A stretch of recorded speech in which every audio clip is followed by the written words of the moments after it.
Last Epoch roadmap, let's go! Yeah, hype, come on, this is gonna be amazing. All right, let's just do a quick recap here. So the Last Epoch devs just posted a blog, and they're releasing like an entire year's worth of updates here, which we'll look at in a second. And they have a poll about their Pinnacle content that they're about to release. I'll show you the poll in a second. Okay. But in this roadmap, the thing that I love the most that I'm seeing here, which I think this is really critical for all ARPGs. I just think it's the most important thing, is you'll notice in every single patch, there's endgame. Nice. Which with the Harbingers and the Pinnacle boss. There's endgame, Primal Hunt. There's endgame, Monolith of Fate expansion, and probably the False Echoes are probably also endgame. Nice. And then new endgame bosses. And the skill sigils are probably another endgame thing to customize your skill tree. Hell yeah, more customization. This is exactly what everyone wanted. The thing is all these ARPGs are played cyclically, right? Yes. You play through the campaign on your first time, and then you do the end game, whatever they have, and then what's going to keep you coming back for more? Well, rehashing the exact same content in the exact same way only gets you so far, right? So, but it does work to a degree. The thing that I think drives ARPGs for everybody, a casual or a blaster, is what is the new stuff or what are the seasonal powers. And the fact that they said in every single patch endgame is coming, I think it's critical for all players. I love these like random encounters that they're making in the new side zones. They're making new uniques. Nice. Only one thing here, I'm guessing this is campaign. It might be fun to play through one time, and people do value this. But the emphasis here on the end. I have no idea about the storyline of any of these games. Even Diablo 4 is just a bunch of what the actually hell happened. Okay, Lilith, okay. Last Epoch, Shards. Void. Yeah, I don't know about any of this. Endgame is what's really giving me faith for Last Epoch's future. And we're getting the dodge roll mechanic, which I absolutely love. I love this. I love where you implement skill into your game. Using this at the right time, to me, is a skill. Transmog and die system, some people are going to love that, right? So that's what's coming. But now we have the poll where everybody can spam their thoughts on things and everybody can argue about stuff.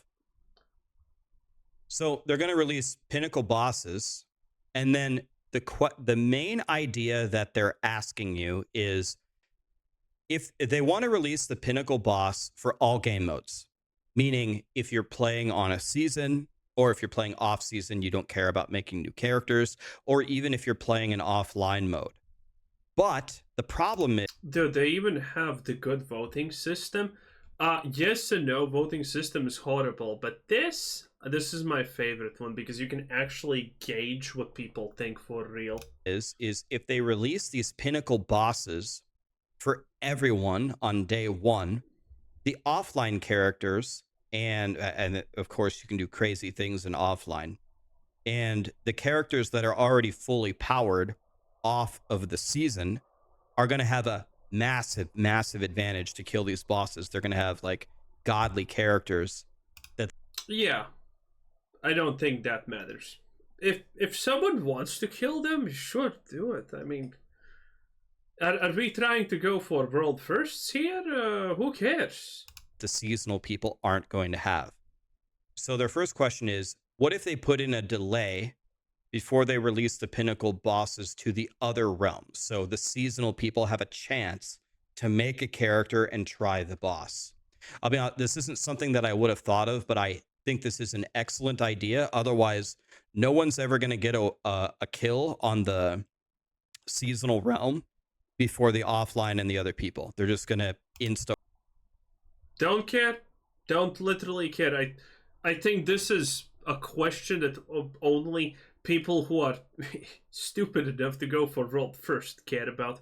You know, You want to do them, do it, do them in whichever way. Do you really care? Probably not. This is a thing that 99.9% people will not really care about that much.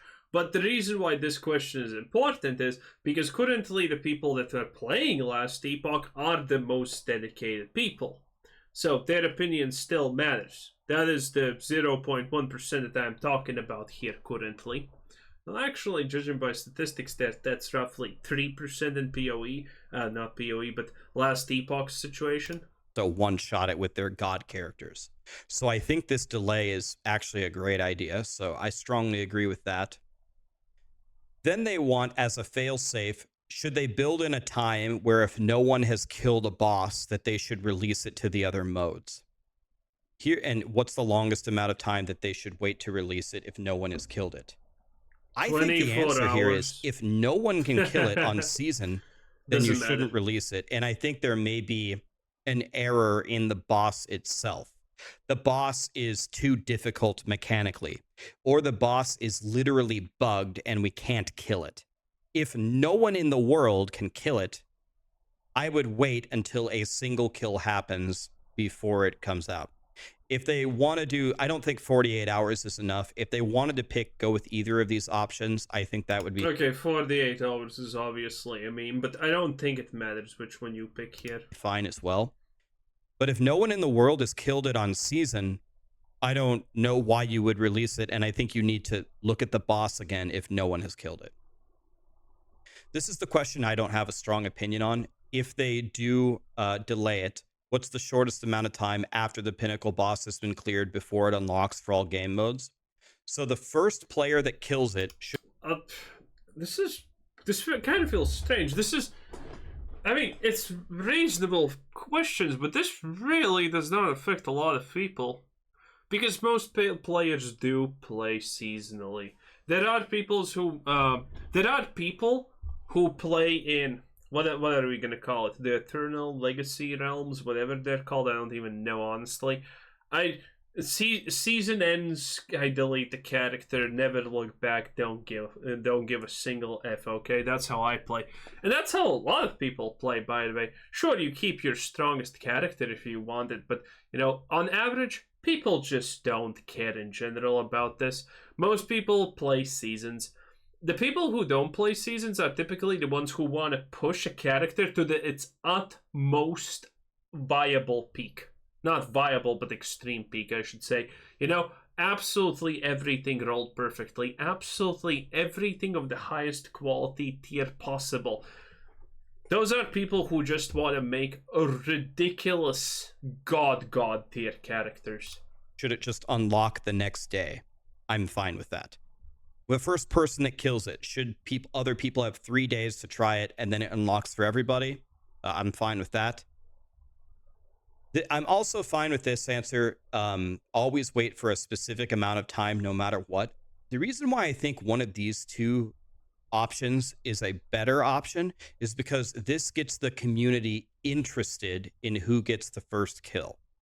It's probably going to be Ben if Ben plays it, but I think it's probably going to be some streamers, yes. This technically makes hype, and this makes hype longer.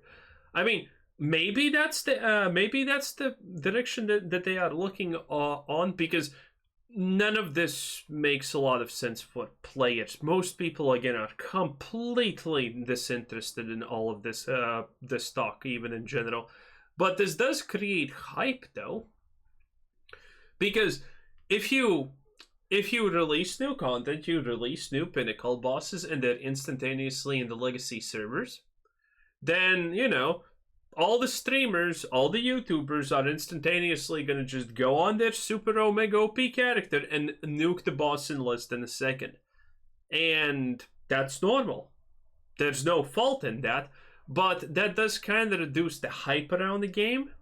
So I kind of, from that aspect, it does make sense that, that they are looking that Last Epoch has a longer longevity than it currently has in player retention, and hype around the new bosses, the Pinnacle bosses that are the hardest. If people need to work to get to them and it takes like a week or something, that would be pretty big. That would honestly be pretty big. I think it's very cool to be interested and have something be affected by the play of the community rather than picking 1 week or 2 weeks. That doesn't get the community interested. The fourth question, don't have the strongest preference here. What specific game mode should be used to count the kill in order to unlock it? I think you could go with any game mode. I wouldn't really care. I think the one that makes the most sense to me, the game mode that people really consider the hardest game mode, the pure game mode of playing this, is hardcore SSF. So that would be fine. If they didn't pick that, do we really care about hardcore SSF so much in last Epoch, though? I don't even know. I think just SSF makes sense as well. Don't have a super strong opinion on these two, whatever they want to go for, but I think hardcore solo, I guess, makes the most sense. And anyway, I just think it's so cool that EHG is actually asking us our opinion. And I think it's very brave of them. A lot of gaming companies don't do this, and I wish they would. They're essentially giving you patch ideas 1 year in advance. This is what the best companies do, and coincidentally, this is also what the shittiest companies do. A shitty company for a shitty game will release a roadmap in hopes that people stay for a promise that most likely will be broken. Good games, like Last Epoch, Lost Ark, and whatnot, they have a roadmap, so people are excited for the future of the game because the game's already good. And they know when it's coming, what to prepare, and stuff like that. There's a difference.